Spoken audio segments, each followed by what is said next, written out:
Bonjour à tous. Continuons aujourd'hui, si vous le voulez bien, cette réflexion sur l'homme qui se confie en l'homme et qui est déclaré maudit par Dieu parce qu'il l'a rejeté et il s'est tourné vers les êtres humains imparfaits, pécheurs. Et puis de l'autre côté, qu'y a-t-il?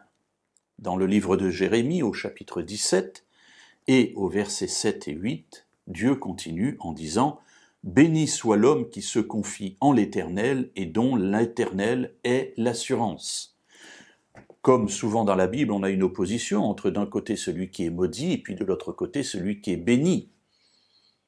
Alors celui qui est béni, c'est celui qui se confie en l'Éternel et dont l'Éternel est l'assurance dans ma traduction, et le mot assurance ici vient encore du mot confiance. On pourrait traduire « Béni soit l'homme qui se confie en l'Éternel et dont l'Éternel est la confiance ».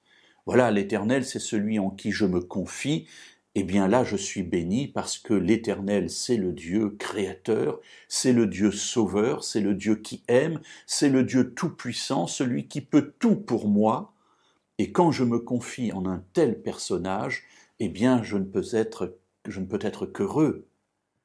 Continuons, si vous le voulez bien, ce que Dieu dit. Alors, pour le premier homme, il avait été dit qu'il est comme un genévrier dans la steppe, il ne voit pas le bonheur, il est comme les lieux brûlés du désert, il est comme une terre salée. Vous voyez, une terre salée ne produit pas de fruits, ne produit pas de récolte, elle est impropre à la culture et donc elle ne peut être habitée. Alors, par opposition, celui qui est béni, à quoi ressemble-t-il? Verset 8. « Il est comme un arbre planté près des eaux et qui étend ses racines vers le courant. Il ne voit pas venir la chaleur. Son feuillage reste verdoyant. Dans l'année de la sécheresse, il est sans inquiétude. Il ne cesse de porter du fruit. » Alors, pour les familiers de la Bible, évidemment, cela vous rappelle un psaume, le psaume 1, où l'on parle effectivement de cet arbre planté près d'un cours d'eau. C'est une image que l'on va retrouver plusieurs fois dans la Bible parce qu'elle est une image naturelle, connue, simple.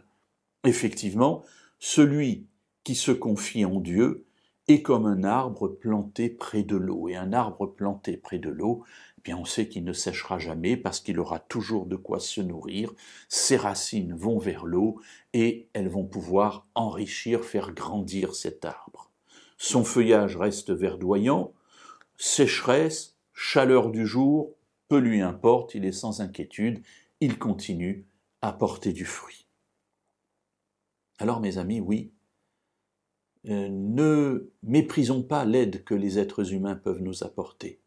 Ils sont parfois les envoyés de Dieu pour venir nous aider, nous soutenir, nous encourager dans les difficultés, apporter des solutions.